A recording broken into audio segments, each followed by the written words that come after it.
마태복음에는 유명한 팔복설교가 있습니다. 예수님께서 산 위에서 설교하셨던 내용인데 정확하게는 갈릴리 언덕이에요. 그냥 산이라고 표현을 하는데 제자들에게 하신 팔복선언으로 유명합니다. 그냥 앞글자만 따서 심애온의 극마화이이라 가지고 심령이 가난한 자, 애통하는 자, 온유한 자, 의에 주리고 목마른 자, 긍휼히 여기는 자, 마음이 청결한 자, 화평케 하는 자, 의 때문에 박해받는 자, 이렇게 8가지 형태의 사람을 향해서 복선을 하십니다. 복이 있도다 하면서. 근데 마태복음의 산상설교만큼이나 유명한 설교가 있습니다. 바로 누가복음에 나오는 평지설교입니다. 산상설교와는 다르게 평지에서 설교했다. 그래서 평지설교예요. 예. 여기에는 산상설교처럼 복의 선언이 있습니다. 차이가 있다면 산상설교는 팔복선언인데 이 평지설교는 사복선언입니다. 4가지 복을 선언하세요. 그리고 마태복음에는 없는 사화, 즉 4가지 저주를 또 선언하십니다. 그래서 누가복음은 평지설교는 사복사화라고 표현합니다. 근데 이 둘 다 대상이 팔복설교도 그렇고 사복사화설교도 그렇고 대상이 명확합니다. 이 말씀을 전하는 대상이 바로 예수님을 따르겠다고 하는 제자들입니다. 그 당시 예수님 주변에는 많은 사람들이 모였거든요.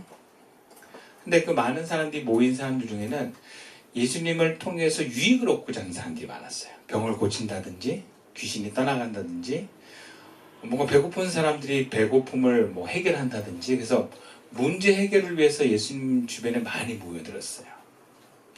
오병이의 기적만 봐도 남자만 5,000명이 모였다니까 얼마나 많은 사람들이 모였겠습니까? 근데 이렇게 자기의 어떤 유익을 위해서 예수님에게 온 사람 말고 예수님이 정말 다른 분이다.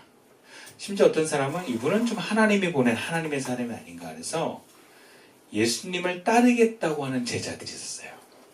물론 예수님이 택한 12명의 제자도 있었지만 그 12명 외에 내가 예수님이 가신 그 길, 그리고 내가 예수님을 스승으로 삼아서 그분의 가르침대로 살겠다고 하는, 그러니까 내 유익을 조금 넘어서서 그 진리의 말씀대로 살고자 하는 그런 진지한 따르는 사람들이 있었어요. 그들 또한 제자들이라고 성경은 얘기합니다.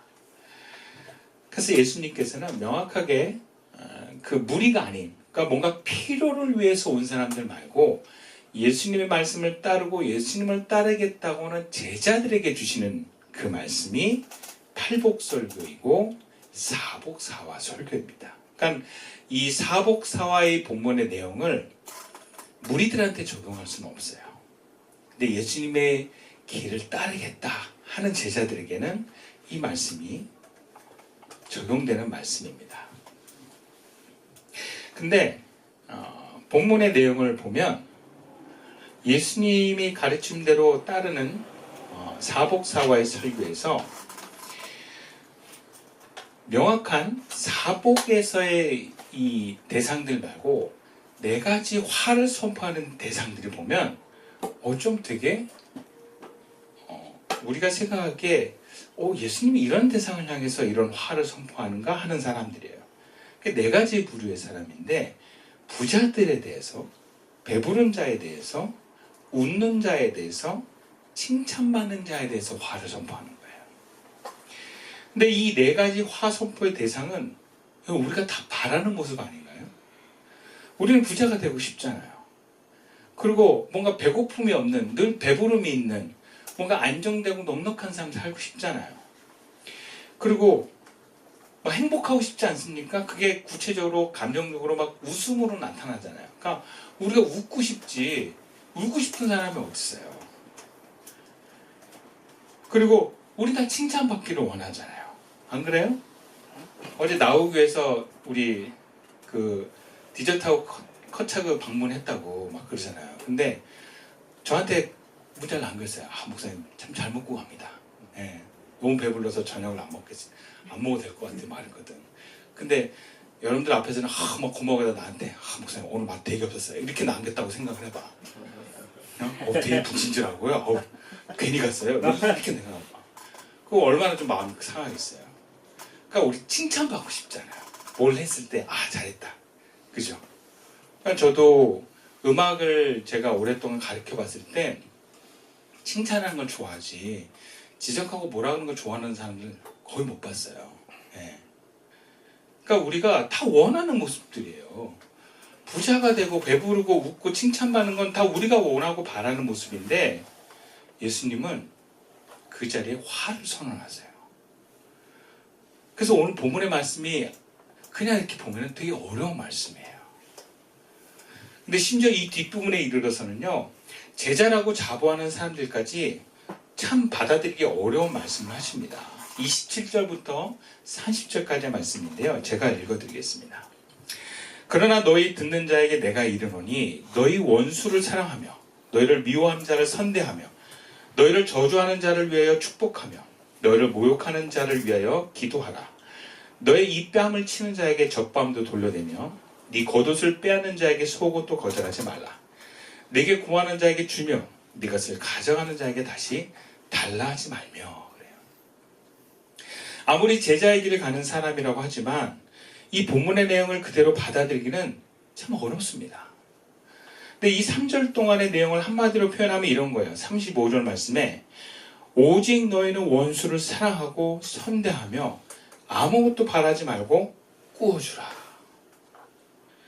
예수님의 길을 따르는 제자들에게 이렇게 말씀하시는 거예요. 원수를 사랑해라. 그럼 원수가 무엇입니까? 성경에서 말하는 원수는 감정적으로 싫은 사람만을 얘기하지 않아요. 구체적으로 나한테 해를 끼친 사람을 말해요.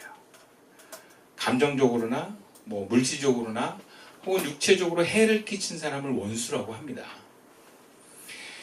그래서 본문의 내용으로 볼 때 예수님은 다음과 같은 부류를 원수로 지칭하셨어요. 첫 번째는 나를 미워하는 자. 이 원수래요. 감정적으로 적대감을 푸는 사람입니다. 두 번째는 나를 저주하는 자. 그러니까 말로 나를 해치려 하거나 악담을 퍼붓는 사람이래요. 세 번째는 나를 모욕하는 자. 나의 인격이나 명예를 짓밟는 사람을 말합니다. 네 번째는 나의 것을 빼앗는 자. 겉옷을 빼앗거나 재산상의 손해를 입힌 사람입니다. 이렇게 나를 미워하고 저주하고 모욕하고 나의 것을 빼앗는 사람을 예수님께서는 원수라고 명하시고 이들을 어떻게 하라고요? 사랑하라고 말합니다. 아니 이런 원수를 복수하지 않는 것만도 다행인데 사랑을 해요. 피하거나 참으라고 하지 않고 매우 능동적인 행동으로 사랑하라고 말씀하십니다. 아멘 안 나오지 않아요? 그렇죠? 우리한테 보통 이런 거 아멘 안 해요. 네. 근데 그 큰 교회 가면 이런 것도 아멘 한다? 그냥 습관이 돼가지고 아멘 막 이래요. 본 지키지도 못하면서. 그러니까 아멘이 이렇게 그냥 이렇게 머리에 추임새 듯이 하는 건 아니거든요. 네 그렇게 살겠습니다 이런 고백이고 네 전 그거를 받아들이고 인정합니다 이게 아멘인데 우리 아멘 안 나오지 않나요? 이런 얘기. 원수를 사랑해. 노멘이에요 저희. 아멘이 아니고. 27절 28절 말씀 다시 읽어보겠습니다. 그러나 너희 듣는 자에게 내가 이르노니 너희 원수를 사랑하며 너희를 미워하는 자를 선대하며 너희를 저주하는 자를 위하여 축복하며 너희를 모욕하는 자를 위하여 기도하라. 구체적으로 27절에서요 사랑한다라고 하는 것은 단순한 감정이 아니라 의지적으로 선대하라는 얘기예요. 여기 선대하는 건 뭐예요? 나를 미워하는 자에게 잘 대해주라는 거예요. 그리고 축복하라 그러잖아요. 그러니까 나를 저주하는 입술에 대해서 복을 빌어주는 말을 하라는 거예요. 마지막으로 기도하라고 합니다. 원수를 향해서. 이것은 나를 모욕하는 자의 영혼과 삶을 위해서 하나님께 간구하라는 거예요. 그러니까 나에게 해를 끼치고 함부로 말하고 상처를 주는 저 원수를 위해서 의지적으로 좋은 대우를 해주고 말로는 복을 빌어주고 하나님께 자비를 베풀어 달라고 기도하라는 것입니다. 아무리 제자라고 하지만 이것이 어떻게 가능합니까? 여러분 의지적으로는 불가능한 말씀이에요. 도저히 말로는 납득이 되지 않습니다. 그렇다고 우리가 불가능한 일을 예수님이 그냥 말하시는 분은 아니에요. 분명히 이 말씀은 우리에게 향하신, 또 제자가 하신 하나님의 말씀입니다. 그럼 이 말씀을 그냥 패스하고 지나갈 게 아니라 이 말씀을, 우리에게 주신 이 원수를 사랑하는 말씀을 우리가 어떻게 지키고 적용할 것인가에 대한 고민을 해야 되는 것입니다. 그렇다면 먼저 우리는 왜 원수를 사랑해야 됩니까? 왜 주님이 우리를 향해서 원수를 사랑하라고 말씀하시는데 왜 원수를 사랑해야 되겠습니까? 오늘 보면 36절 말씀 읽어보겠습니다. 함께 읽어볼까요? 시작. 너희 아버지의 자비로우신 같이 너희도 자비로운 자가 되라. 우리가 원수를 사랑해야 되는 이유가요, 원수된 우리가 먼저 하나님께 자비와 용서를 받았기 때문이라고 합니다. 우리가 특히 제자에 가는 길을 성도가 원수를 사랑해야 되는 이유는 그 원수가 예뻐서가 아니라 우리가 죄인 되었을 때, 이것을 성경적 표현에서 뭐냐면 하나님의 원수가 되었을 때 먼저 하나님이 우리에게 자비와 용서를 베풀어 줬기 때문에 우리가 원수를 사랑하는 것은 하나님을 닮는 일이라는 거예요. 즉 원수 사랑은요, 내가 하나님의 자녀고 하나님의 용서를 받았다고 하는 가장 강력한 증거가 됩니다. 그런 의미에서 누가복음 6장의 원수는 나의 사랑과 자비를 증명할 수 있는 기회이면서 예수님을 닮아갈 수 있는 기회가 됩니다. 무엇보다 본문의 내용은요, 부름받은 제자들을 대상으로 해요. 세상 사람들은 보복하고 미워하고 욕하는 것을 당연하게 여기고요, 이것을 본능이라고 합니다. 이 본능은 무슨 본능이냐? 에고의 본능이라 그래요. 나를 지키기 위한 본능, 나의 생존을 위한 본능이라는 거예요. 부름받은 너희들은 그 에고의 본능을 거스르고 하나님의 자비를 선택하라는 말씀이에요. 그런 의미에서 원수 사랑은요, 의무가 아니라 선택입니다. 원수 사랑을 위해서 애쓰라는 말이 아니에요. 왜냐하면 우리는 원수 사랑할 힘이 없습니다. 구체적으로 원수 사랑하는 길을 선택을 하면 이미 원수를 사랑하시고 품으신 그 하나님, 그 하나님이신 그 예수님 자신이 우리가 원수를 사랑하도록 돕겠다라고 하는 말씀이에요. 여러분, 예수님이 십자가상에서 뭐라 하셨어요? 자기를 죽이려고 하고 모욕하고 십자가에 못 박으러 가는 그 십자가의 밑에 무리들 향해서 주여 저들 용서하여 주시옵소서. 저들이 자기 죄를 알지 못하나이다. 원수를 사랑하는 길은 먼저 내가 용서받고 택함받은 제자의 길입니다. 두 번째로 우리가 원수 사랑을 선택해야 되는 이유는 본문 31절 말씀이에요. 함께 읽어볼까요? 시작. 남에게 대접을 받고자 하는 대로 너희도 남을 대접하라.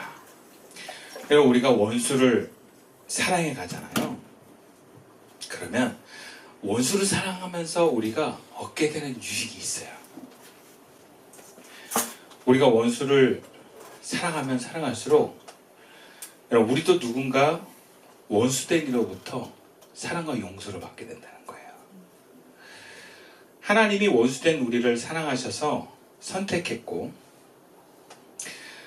그래서 우리가 하나님의 어떤 부르심을 받은 예수님의 제자가 됐다 그래서 우리가 다 착하고 좋은 사람일 수는 없어요. 우리도 알게 모르게 또 누군가에게 상처를 주고 피해를 주는 원수가 됩니다.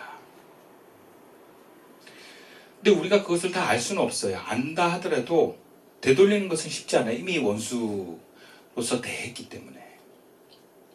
근데 계속해서 우리가 알게 모르게 우리가 원수들을 사랑하고 용서하잖아요. 그러면 나 역시 누군가로부터 용서와 사랑을 받습니다. 그래서 사랑은 돌고 도는 거예요. 우리는 되게 누군가 나에 대해서 원수짓을 했을 때 내가 당한 피해만 생각을 해요. 내가 받은 상처만 생각합니다. 근데 여러분, 내가 누구인가, 나가 하나님에게 원수가 됐다라고 하는 그런 과정들이 그 순간에 나에게 있었다는 걸 여러분 인정하셔야 됩니다. 제가 결혼하고 저희 아내가 되게 얌전한 사람이에요. 그러니까 제가 하자는 대로 다 했어요. 10년을. 그래서 뭐 제가 약간 권위적인 사람이기도 했고, 아내는 아버지가 목사님이기도 했고, 또 제가 큰 교회 부목사 하면서 뭔가 좀, 아내는 집에 있고 저는 밖에서 뭐 하면서 좀 제 삶의 리드를 계속 따라왔던 것 같아요. 근데 본인이 마음에 작정을 했다 그러다. 10년은 내가 순종하고 간다. 한 번도 저한테 말대꾸랑은 싸운 적이 없었어요. 10년 동안. 예. 그러다가 10년쯤 딱 지나서 현이가 어릴 때인데 10년 만에 아내가 깃발을 딱 들더라고요. 그리고 집 확 나가버리더라고요. 깜짝 놀랐어요. 그래서 저런 게 다 있나? 처음 본 거예요. 10년 만에. 너무 화가 나가지고 제가 하나님께 기도를 했어요. 하나님 어떻게 이럴 수가 있습니까? 아내가 대들기 시작합니다. 막 이러면서 제가 이제 막 따지면서 기도를 했지. 근데 하나님이 저한테 준 감동은 뭐냐면, 야, 너는 그렇게 이번에 크게 상처를 받고 화가 났지만 너는 10년 동안 한 번도 안 그랬을 것 같아. 딱 그러시더라고요. 그러니까 제가 알게 모르게 아내를 되게 힘들게 하고 10년 동안 아내가 정말 많은 기간을 참았겠다라는 생각이 그때 딱 들더라고요. 그래서 이제 나중에 얘기하면서 제가 10년 동안 많이 참고 살았는데 더 이상 이건 아닌 것 같다 하면서 이제 그때부터 이제 봉인을 해제하고 맞짱을 뜨기 시작하는데 한동안 좀 힘들었어요. 그 적응하느라고.